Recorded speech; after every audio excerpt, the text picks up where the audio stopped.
According to its editors, the Muslim Vibe is a media platform established to inspire, inform, and empower Western Muslims to reclaim the narrative of Islam by promoting true Islamic values and principles. Is this the case, or is there something more sinister going on? Stay tuned to find out on another investigation by Sunni Defense.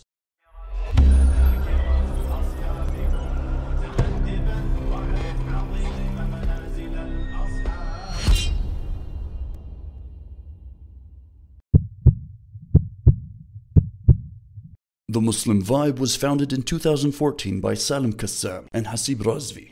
A deeper look at TMV reveals its hidden Twelver Shia pro-Khomeinist agenda and links with major Twelver Shia scholars who carry out Taqiyya to encourage Sunni-Shia unity.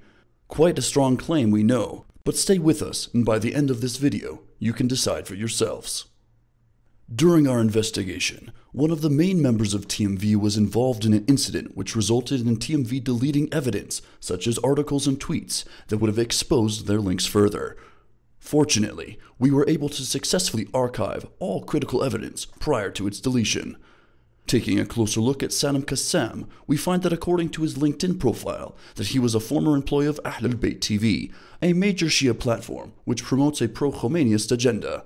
As we will find, this link to Ahlul Bayt TV is a recurring theme with employees at TMV. Ahlul Bayt TV is a project overseen by popular Twelver Shia scholar Mahdi al-Mudarisi, whose verbal abuse of the companions of the Prophet Muhammad ﷺ and Sunni polemicists is publicly available on his Twitter via his lectures on YouTube, all whilst calling for unity under the guise of Taqiyya, as we at Sunni Defense have previously exposed. Here's a taste of his anti-Sunni rhetoric. هد الناس جميعا بعد الحسين إلا ثلاثة. After Imam al-Hussein, everyone left the religion of Allah. Everyone became an apostate except for three people. Number one was a really shrewd, cunning kind of person. Right? He was a bully, but he acted like someone who was reasonable. Number two was the true bully, dripping with misogyny. We all know that. Hated women to the core. Number two was the one who was dispatched to do number one's dirty work. When they kicked her in her stomach, the cursed man. Which is why I often say to people that those who think Muawiyah did all the vile, grotesque, disgusting things in order to rule, they underestimate Muawiyah. Muawiyah wasn't so much interested in the treasures and the money and the pleasure and the women and the men and the men and the men and God knows what else. He was a hypocrite. He was without a doubt a disbeliever. According to the treaty signed between Imam al-Hasan and that vile creature Muawiyah, Imam al-Hussein was supposed to succeed. Muawiyah, after he went to hell. Al-Mughira ibn Shu'bah, may Allah curse him for all eternity. The Imam said to him, Ya Sa'd, mimma buka'uk? Why do you cry like this? He said to the Imam the most obvious thing. I am from the accursed tree, from the family of Bani Umayyah.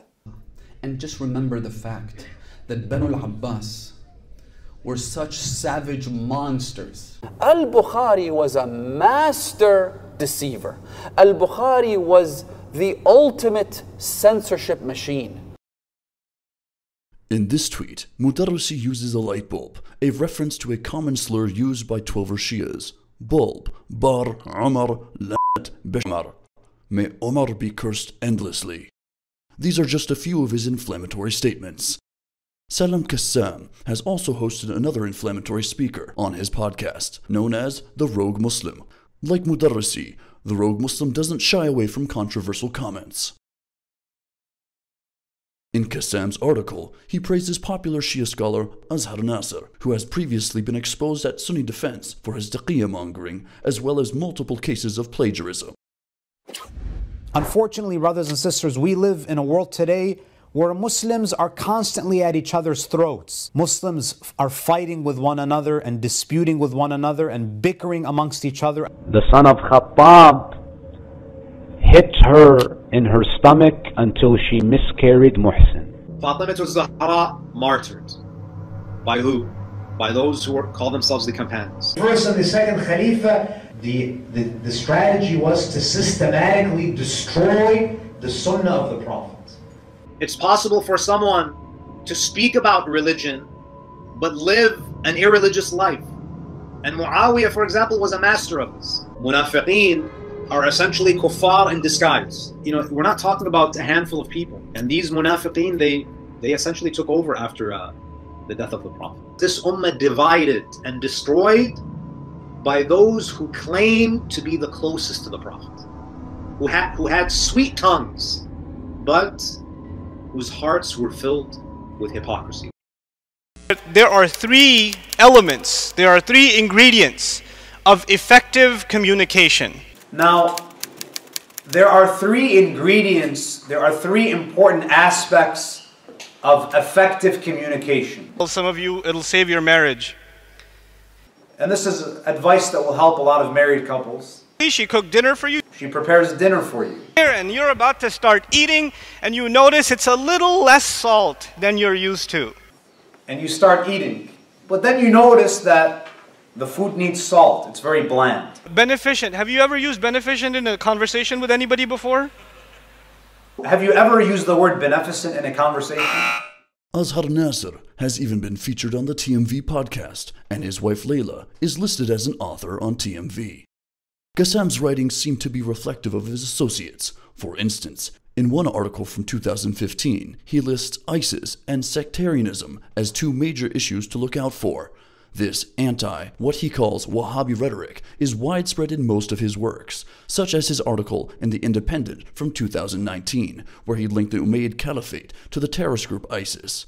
According to Kassam, there is the Islam of the Umayyad dynasty and their modern ideological descendants in Wahhabism and ISIS, which is a violent perversion of a harmonious faith. Such rhetoric is also prevalent in his tweets. This narrative of linking historical Sunni figures to modern forms of terrorism is common on the Husseiniya pulpit. ISIS is nothing new. It is just the world of Ahlul Sunnah at its most radical and most complete. You tell me the root of terrorism is Ibn Taymiyyah? No, not Ibn Taymiyyah. Ibn Qayyim al-Jawziyah? Not even Ibn Qayyim al-Jawziyah. Muhammad bin Abdul Wahhab? Not even Muhammad bin Abdul Wahhab. The root of terrorism is the terrorists on the first day that Rasulullah died. Now moving on to the TMV co-founder Haseeb Rizvi, who has also worked with Salim Kassam at Ahlul Bayt TV, according to his LinkedIn profile. Although his older Twitter account was deleted shortly after joining TMV, we were able to recover most of his mentions and tweets, which further reveals the close links that Rizvi, and more importantly, TMV, hold with Mudarrisi. For instance, here Mudarrisi wishes Rizvi, hashtagged as Haseeb Brizo, a happy birthday. On another occasion, he tells Rizvi to put a coin in the jar. Based upon research we conducted, Mudarrisi, Kassam, Rizvi, and Nuri Sardar, who we will meet soon, all seem to have close ties. Here, Nuri Sardar replies to Mudarrisi suggesting to Rizvi that they add Mudarrisi to the Banter Boys group. Haseeb Rizvi also had a Twitter encounter with Yasser al-Habib's student and head of Purified Truth YouTube channel, Hassan al-Qadri, known for his provocative language towards the wives and companions of the Prophet Muhammad, peace and blessings be upon him. In the past, Hassan al-Qadri has called for the enslavement of Salafis and posted pictures of Shia militias with decapitated heads. During Rizvi's encounter with Qadri, a companion of the Prophet Muhammad, peace and blessings be upon him, was cursed. What's interesting to note is that this tweet was liked by none other than TMV co-founder Salim Kassam.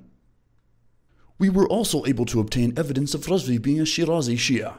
In this now deleted post from 2013, Rizvi praises Iranian Ayatollah Shirazi, who is used as a scapegoat by Shias for the tradition of cursing the companions, and is also the religious reference for Shia figures known to be openly insulting and provocative towards the revered Sunni figures, such as hate preacher Yasser al-Habib.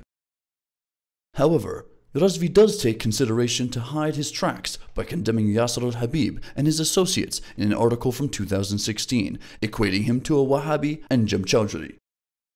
The last significant member is Nuri Sardar, who describes himself in the following video as the main producer of video content for TMV. My role entails producing, filming, and editing all of the video content that you see on the Muslim Vibe. According to his tweets, he is a Shia convert, Sardar, previously subscribed to the similarly tomb-venerating group known as the Barelvis. As you have likely already guessed, just like Kassam and Rizvi, Sardar also worked at Ahlul Bayt TV at the same time as them and was closely tied to Mudarrisi. Another coincidence? We'll leave that for you to decide. Recently, Sardar has been at the forefront of the campaigns to push Sunni-Shia unity culture, a trademark of pro-Khomeinist revolutionary outlets. However, this recently backfired after some of his old tweets resurfaced in May 2020, even being highlighted by respected British Sunni academic Dili Hussain to expose Sardar's hypocrisy and double standards. Dili Hussain posted the following on both his Twitter and Facebook social media pages.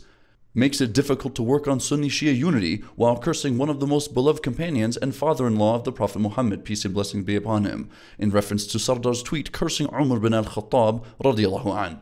Founder of the organization documenting oppression against Muslims, Zahid Akhtar also tweeted about TMV Sardar's hypocrisy and was promptly blocked by the latter. Sardar has also written poetry cursing the companions, poetry which is still available via his website. Further links have also been found between Ahlul Bayt TV and TMV, as they often interview the same guests. Must be another coincidence, right? As shown here, the face that they paint themselves with, and TMV, is very sketchy. Not only are they linked to the major Twelver Shia scholars who cursed the companions, but they have also done the same themselves in the past. With all this, it should come as no surprise that TMV has clear links to pro-Khomeinist figures and organizations as they try to further the Iranian Khomeinist agenda known as Wilayatul Faqih. Of course, TMV's get out clause would be that they have Sunnis working for them and appearing on their platform too. However, this is the equivalent of Fox News claiming that they employ Muslims. TMV, like Fox News, has their own agenda that they try to further regardless of who they employ. So what is Wilayatul Faqih? Wilayat al-Faqih, or guardianship of the Islamic jurist, is the theory of Twelver Shiaism, which holds that Islam gives a faqih, Islamic jurist, custodianship over people on behalf of the 12th Imam, who Shias believe is on a sabbatical from his job due to the occultation. It is part of the constitution of Iran today that the authority, or the wilaya, is given to the supreme leader. Today, this is Ayatollah Khamenei, the man in recent times responsible for sending the Iranian military to aid the tyrant Bashar al-Assad in quelling the Syrian revolution and funding many of the sectarian terrorist Shia militias all over the Middle East. This is part of the Iranian constitution, which is to export the revolution and expand the influence of Wilayat al-Faqih, or Twelver Shiaism. This is also done via Khomeinist propaganda media platforms such as Press TV and Islamic Pulse by taking advantage of the plight of the Palestinians and calling for Sunni-Shia unity whilst attacking conservative Sunniism and providing a propaganda machine for Shia tyrants and militias to further the Wilayat al-Faqih cause. This was all explained in our documentary, Iranian Shiaism Exposed. Interestingly, at the Letter for You seminar in Qom, Iran, the Vatican of Twelver Shiaism, scholars and students of the Shia Seminary of Qom came together to evaluate the responses and the efforts made after an open letter by Iranian Supreme Leader Ali Khamenei written to the youth of the Western countries advising how they could aid Wilayat al-Faqih.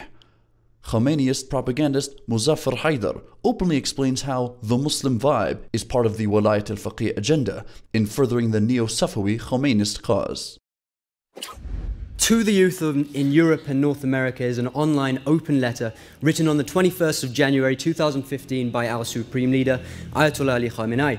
Now, the purpose of this presentation is to analyze the effects and the reception of this letter, to have a look at the effects that this letter has had, and to look at how we received it. We want to look at it as if it's two sides of one coin. We want to look at the effects that we have had as the supporters of Wilayat al-Faqih. We also want to have a bit of a focus here on the mainstream media. We want to point out that this issue of the letter cannot be separated from the mainstream media. Everything is interrelated.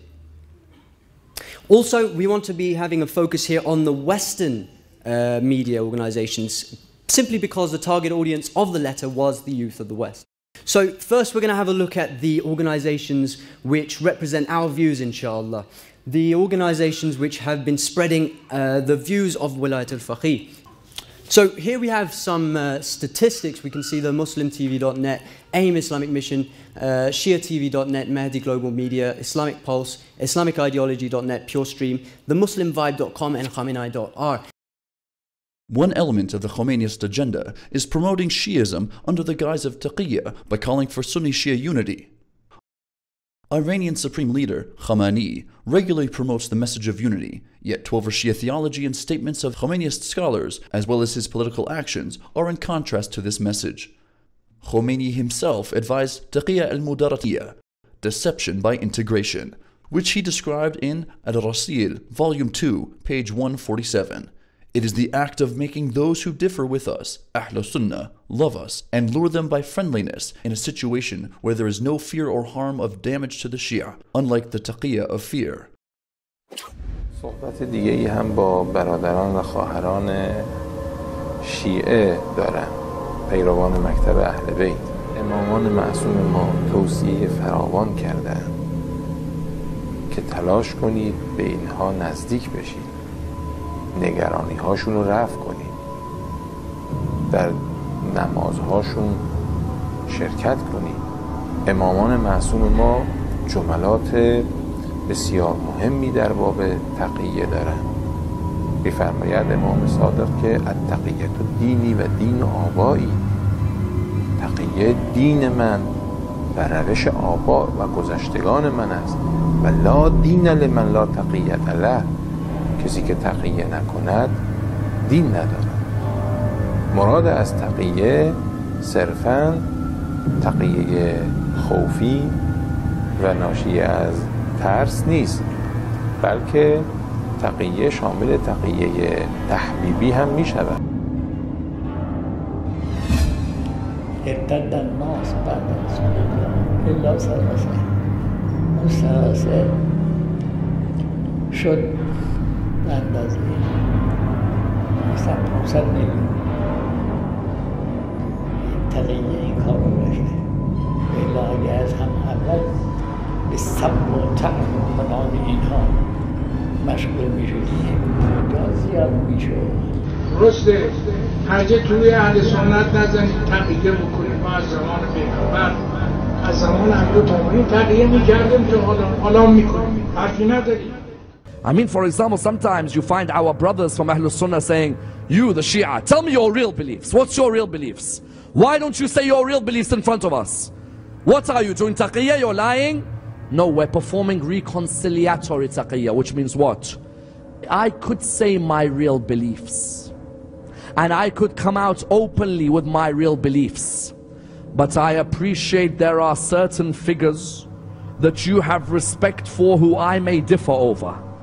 When I conceal all my opinions about those figures, it's not because I'm scared, it's because I'm trying to enter dialogue with you as another Muslim. I could come out openly on the minbar with all my opinions about figures in Islamic history, and I can be blunt about it. But reconciliatory taqiyya dictates that I conceal some of my beliefs so that I slowly enter a dialogue with another Muslim, so that I do not offend that Muslim. There are some things you don't come out with openly because the other school will see it as a shock. But not everything comes out, because reconciliatory taqiyya is the idea that we foster brotherhood between Muslims, not disunity. Following this, like what has happened to the founders and Shia staff at TMV, Sunni figures are cursed by Khomeini scholars who also call for Sunni-Shia unity to further the Wilayat al-Faqih agenda. ایرانی ها رو عمر مسلمون کرده، ما حق نداریم به عمر توهین کنیم. یعنی این نه، من تا زندم میگم عمر حرومزاده بوده، تا زندم میگم هرچی سنی حرومزادن. عمر لعنت الله علیه. بالقطع و الیقین گفتن مرگ بر عمر و مرگ بر ابابکر لعنت بر اون دو بالاتر از گفتن مرگ بر امریکا و اسرائیل. چرا؟ چون ریشه فتنه اونها بودن. اگر امروز اسرائیلی است، چون اونا نذاشتن امیرالمومنین حکومت کنن. نمیتوند مسئله لعن و براءت رو از شیعه بگیرد، چون اگر براءت و لعن رو از شیعه گرفتی یعنی دینش رو ازش گرفتی. اللهم لعن عمر ثم ابا بکر و عمر ثم عثمان و عمر ثم عمر اللهم لعن عمر. طرف مقابل مقدس ترین چهره هستند، لعن و براءت از اون شخصیت های قدسی مدرسه تسنن اساس دین تشیع است. This rhetoric is also used by TMV, where they regularly use a slur to criticize those against Iran, their proxy militias, and tyrannical allies like Bashar al-Assad, under the guise of opposing extremism. Shortly after TMV founding Nuri Sardar was called out for his anti-Sunni rhetoric, TMV published this article entitled A Message to TMV's Lovers and Haters, where they attempt to save face by mentioning that they have opened their platforms to Sunni organizations such as Cage, MCB, Five Pillars, IHRC, MPAC UK, and Yaqeen Institute, likely in a bid to give itself credibility among the Sunni community. TMV also uses this tactic on its YouTube channel, where it hosts Sunni figures who are known to give general heart-softening reminders, such as Mufti Menk, Omar Suleiman, and Suhaib Webb, who likely don't realize that they're being used as tools to further a Khomeinist agenda. The aforementioned article also quotes, "The leader of the Islamic Revolution recurrently put emphasis on the significance of established unity amongst Muslims, making it clear that any form of insult projected towards Sunni scholars would prevent the rational and documented foundations of belief and the imamate from being heard." However, this again contradicts the actions of TMV. In a spoken word video, "This is not my Islam," clips of popular Sunni scholar Dr. Muhammad al-Arifi's speeches against the Assadist regime are played over a Shia chanting poetry, painting al-Arifi as an ignorant hate preacher for ISIS.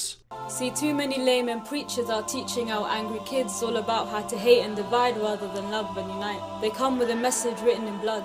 ولسكبنا أرواحنا فداء لأرواح إخواننا فنهم أهل لنا وهم أحبتنا ولا يرضى مسلم أبدا أن يرى امرأة عفيفة نشأت على القرآن والحجاب يتأبطها فاجر تحت إبطه فيسوقها إلى مخدعه. Simply put, if someone is critical of the Iranian or Assad regime, TMV paints them as a villain, yet they demonstrate no objectivity by condemning Bashar al-Assad or the crimes of the Iranian regime. There is no mention of the plight of the Sunni Ahwazis in Iran or the oppression and discrimination of the Iranian regime towards the Sunni community. There is no condemnation of sectarian Shia militias. Rather, we find the opposite, with articles praising the likes of warmonger Kassam al-Suleimani, a man responsible for the deaths of hundreds of thousands of Sunnis. One particular article related to Suleimani, Iran, unconscious bias or deliberate misinformation, raised some eyebrows after a deeper look was taken at the author, Zahra Leda. Website author Zahra Leda worked for the American-Iranian Council, a U.S. think tank which attempts to promote U.S.-Iran relations. Further evidence demonstrating TMV's objective to furthering the Khomeinist Wilayatul Faqih agenda. TMV has also published multiple articles with anti-Umayyad propaganda, as well as pushing the erroneous theory that the Prophet Muhammad, peace and blessings be upon him, was murdered by his two wives, Aisha and Hafsa, a common accusation made by Twelver Shias. It must be noted, regardless of whether we are assessing Shirazi or non-Shirazi Shia platforms, the end goal is one and the same: to acquire political, social, and economic control as means to spread Shiism and have a stronger influence in the Muslim world.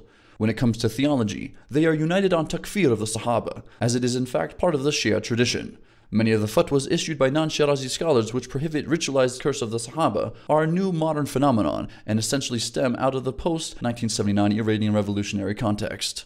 In summary, based upon evidence presented, TMV clearly promotes a pro-Khomeinist agenda, as admitted by Muzaffar Haidar from Khomeinist propaganda platform Islam Pulse. Its founders and employees are linked to major inflammatory Shia clerics. Its writers are linked to pro-Iranian think tanks. It openly defames Sunni scholars who speak out against the Iranian regime. It hosts popular Sunni figures to give itself credibility amongst Sunni audiences. Its founders and employees have and continue to attack revered Sunni figures. It attempts to promote Sunni-Shia unity to further the Iranian constitution Wilayat al-Faqih agenda. It fails to condemn attacks on Sunnis in Iraq, Syria, and Iran, and even describes Kassam al-Suleimani as a martyr, whilst being very vocal about the Shia genocide by groups which now have been mostly disintegrated. Or maybe this is all just a big coincidence. We will let you, the viewers, decide. Do let us know in the comment section below. Until next time, Assalamu alaikum wa rahmatullahi wa barakatuh.